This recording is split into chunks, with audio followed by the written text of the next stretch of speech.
The Siege of Plevna, or Siege of Pleven, was a major battle of the Russo-Turkish War, 1877–78, fought by the joint army of Russia and Romania against the Ottoman Empire. The Ottoman defense held up the main Russian advance southwards into Bulgaria, encouraging other great powers of the time to actively support the Ottoman cause. Eventually, superior Russian and Romanian numbers forced the garrison to capitulate. In July 1877, the Russian army, under the command of Grand Duke Nicholas, moved toward the Danube River virtually unopposed. As the Ottomans had no sizable force in the area, the Ottoman High Command sent an army under the command of Osman Nuri Pasha to reinforce Nikopol, but the city fell to the Russian vanguard in the Battle of Nikopol, the 16th of July 1877. Before Osman reached it, he settled on Plevne, a town among vineyards in a deep rocky valley some 20 miles to the south of Nikopol. As a defensive position, the Ottomans quickly created a strong fortress, raising earthworks with redoubts, digging trenches, and quarrying out gun emplacements. From Plevne, Osman's army dominated the main strategic routes into the heart of Bulgaria. As the Turks hurried to complete their defenses, Russian forces began to arrive. The siege first battle, Gen. Sadishildna, commanding the Russian 5th Division, 9th Corps, received orders to occupy Plevne. Sadishildna arrived outside the town on 19 July and began bombarding the Ottoman defenses. The next day his troops attacked and succeeded in driving Ottoman forces from some of the outer defenses. However, Osman Pasha brought up reinforcements and launched a series of counterattacks, which drove the Russians from the captured trenches, inflicting 4,000 casualties at a cost of 1,000 of his own men. Second battle. Osman Pasha strengthened his defenses and built more redoubts, his force growing to 20,000 men, while the Russians obtained reinforcements from the army of Prince Carol of Romania, later King Carol I of Romania, who made the stipulation that he be given command of the joint besieging force. Gen. Nikolai Krydina also arrived with the Russian 9th Corps. On 31 July Russian headquarters ordered Krydina to assault the town, attacking from 3 sides, with every expectation of a Russo-Romanian triumph. General Shakovsky's cavalry attacked the eastern redoubts, while an infantry division under General Mikhail Skobelev assailed the Grivitsa redoubt to the north. Shakovsky managed to take 2 redoubts,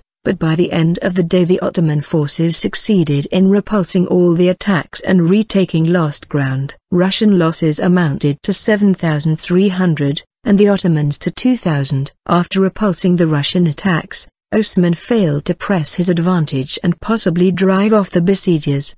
He did, however, make a cavalry sortie on 31 August that cost the Russian 1,300 casualties, and the Ottomans 1,000.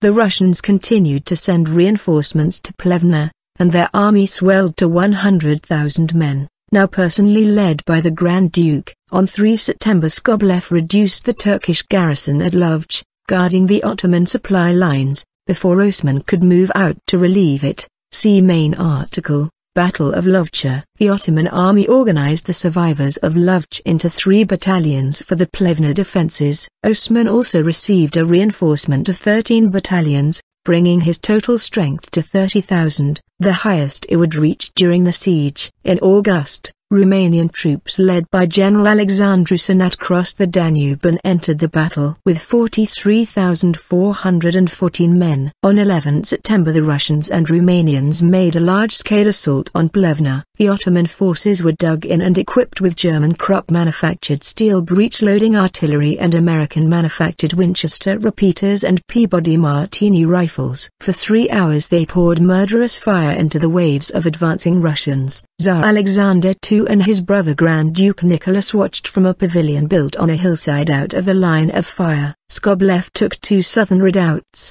The Romanian 4th Division led by General George Manu took the Grivitsa redoubt after 4 bloody assaults, personally assisted by Prince Carol.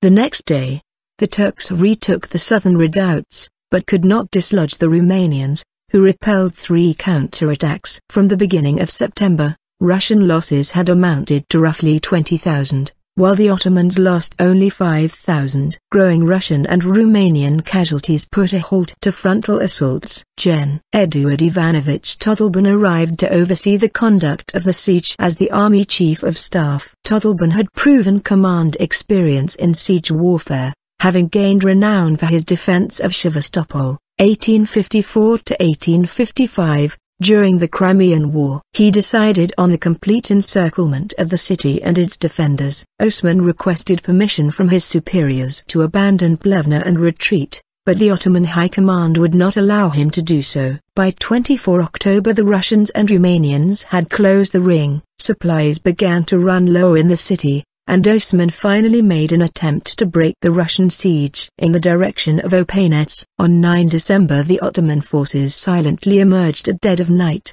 threw bridges over and crossed the Vit River, attacked on a 2-mile front, and broke through the first line of Russian trenches. Here they fought hand to hand and bayonet to bayonet, with, at first, little advantage to either side. However, outnumbering the Ottoman forces almost 5-1, the Russians eventually drove them back across the Vit, wounding Osman in the process. He was hit in the leg by a stray bullet, which killed his horse beneath him. Rumors of his death created panic. After making a brief stand, the Ottoman forces found themselves driven back into the city, losing 5,000 men to the Russians' 2,000.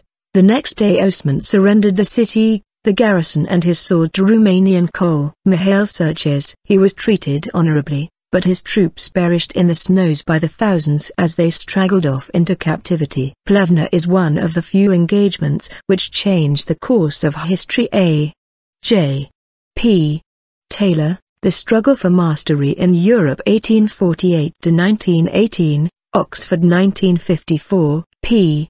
245. The Siege of Plevna seriously delayed the main Russian advance into Bulgaria, but its end freed up Russian reinforcements, which were sent to Gen. Joseph Vladimirovich Gorko, who then decisively defeated the Ottoman forces in the Fourth Battle of Shipka Pass. The siege was widely reported on and followed by the public in Europe and beyond. Although the declining Ottoman Empire was by this time often regarded as the sick man of Europe, the Ottoman army's 5-month-long resistance in the face of overwhelming odds earned a degree of admiration, which may have contributed to the unsympathetic treatment of the Russian Empire at the Congress of Berlin. The Siege of Plevna also signaled the introduction of the repeating rifle into European warfare. Russian troops at Plevna were largely armed with the M1869 Krunka, a single-shot lifting breech block conversion of the muzzle-loading M1857 rifled musket. Even though some units had been re-equipped with the more modern,